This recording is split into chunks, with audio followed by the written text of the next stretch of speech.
నమస్తే, welcome to whistle. నేను మీ Swathi.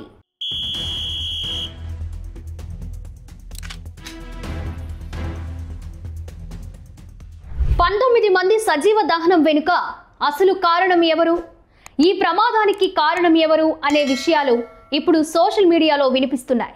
Bus వేగం, డ్రైవర్ నిర్లక్ష్యం, బస్సు యాజమాన్యం సీటింగ్ బస్సును స్లీపర్గా మార్చారని, బస్సులో సేఫ్టీ ప్రికాషన్స్ లేవని, మద్యం తాగి బైక్ డ్రైవ్ చేశారని ఇలా ఎన్నో కారణాలు చెప్పారు. ఇక ప్రమాదం జరిగిన తరువాత ఎప్పటి మాదిరిగానే ప్రభుత్వ అధికారులు హడావిడి చేస్తున్నారు. ప్రమాదం జరిగిన మరుసటి రోజు నుంచి ప్రతిరోజు తనిఖీలు చేస్తున్నారు.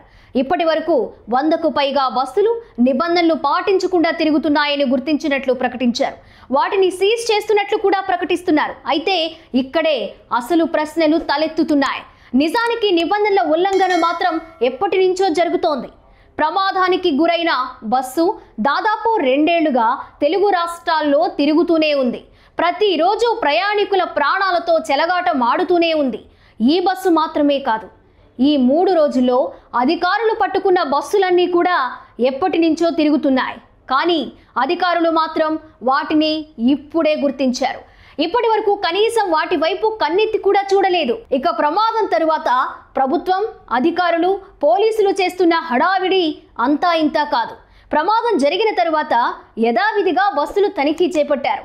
3 రోజులుగా నిబంధనలు ఉల్లంఘించిన బస్సులు అంటూ హడావిడి చేస్తున్నారు. కేసులు రాస్తున్నారు, బస్సులు సీజ్ చేస్తున్నారు. కానీ ఇక్కడే అసలు విషయాన్ని పక్కదారి పట్టిస్తున్నారు. నిజానికి బస్సులు నిబంధనలు ఉల్లంఘించడం ఇదే మొదటిసారి కాదు. ఈరోజు కొత్తగా బస్సులు రోడ్ల మీదకి రాలేదు. ప్రస్తుతం తెలుగు రాష్ట్రాల మధ్య తిరుగుతున్న సగానికి పైగా బస్సులు ఇతర రాష్ట్రాల్లో రిజిస్ట్రేషన్ అయినవే. ఇవి రోజు హైదరాబాద్, విజయవాడ, విశాఖపట్నం, కర్నూలు నగరాల మీదుగా రాకపోకలు సాగిస్తూనే ఉన్నాయి. అయినా సరే ఒక్కసారి కూడా అధికారులకు కనిపించలేదు కాదు కదా, అధికారులు కన్నెత్తి కూడా చూడలేదు. ఏదైనా బస్సు ప్రమాదం జరిగినప్పుడు మాత్రమే ఇలా హడావిడి చేస్తున్నారనే మాట బాగా వినిపిస్తుంది. ప్రమాదానికి గురైన బస్సు మీద 20కి పైగా కేసులున్నా కూడా ఒక్కసారి కూడా ఆ బస్సును ఆపలేదు. ఇక కావేరీ ట్రావెల్స్ యజమాని సగానికి పైగా బస్సులను ఆల్టరేషన్ చేసి తిప్పుతున్నారని అధికారులు కొత్తగా కనిపెట్టారు. మరి ఇదే విషయాన్ని ఇన్ని రోజులు ఎందుకు గుర్తించలేదు? ఆ బస్సులను ఎందుకు ఇప్పటి వరకు తనిఖీ చేయలేదు? కనీసం ఒక్కసారైనా నిజాయితీగా తనిఖీ చేసుంటే బస్సు యజమాని చేసిన తప్పు బయటపడేది. ఒక్కసారైనా నిజాయితీగా సోదాలు నిర్వహించి ఉంటే నిజాలు బయటకొచ్చేవి.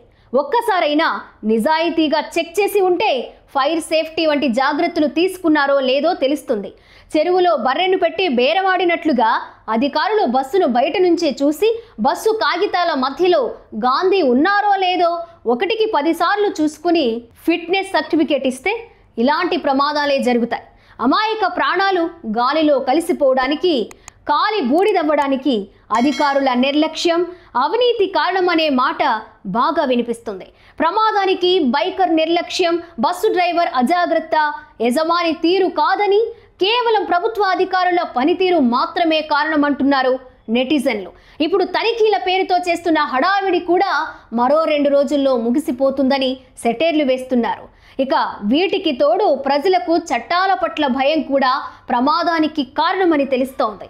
బైక్ ప్రమాదం జరిగిన 10 నిమిషాల తరువాత కావేరీ బస్సు వేగంగా వచ్చి దానిని ఢీకొట్టింది. ఈ 10 నిమిషాల్లో 19 వాహనాలు ఆ దారిలో ప్రయాణం చేస్తున్నట్లు పోలీసులు గుర్తించారు. ఇందులో ఓ భారీ వాహనం అంతకు ముందే బైకును కొద్ది దూరం లాక్కెళ్లినట్లు తెలుస్తోంది. అయినా సరే ఒక్కరు కూడా ఆ బైకును పక్కకు లాగలేదు సరికదా, దాని పక్క నుంచి అలా వెళ్ళిపోయారు. పోలీసులు ఆ వాహనాల డ్రైవర్లను విచారించారు. ఇందుకు వాళ్ళు చెప్తున్న ఏకైక కారణం ద్విచక్ర వాహనం పక్కన మృతదేహం కూడా ఉండడంతో రాత్రి సమయంలో వాహనం ఆపితే కేసులో ఇరుక్కుంటామన్న భయంతో వెళ్లిపోయినట్లు విచారణలో తేలింది. ఇక కొందరు వాహనదారులు చెప్పిన మాట అయితే హైవే మీద అర్ధరాత్రి సమయంలో ఆపితే వెనుక నుంచి మరో వాహనం ఢీకొట్టే ప్రమాదం ఉన్నందున ముందుకు వెళ్లిపోయామనేది వాహనదారుల మాట. ఏ ఒక్కరైనా సరే ఆగి బైక్ పక్కకు లాగి ఉంటే 19 మంది చనిపోయేవారు కాదు. కేవలం కేసులకు భయపడే కొందరు వెళ్ళిపోతే ఇంకొందరు మనకెందుకులే అని వెళ్ళిపోయారు. ఏ ఒక్కరు స్పందించినా సరే ప్రమాదం జరిగేది కాదు అనేది వాస్తవం.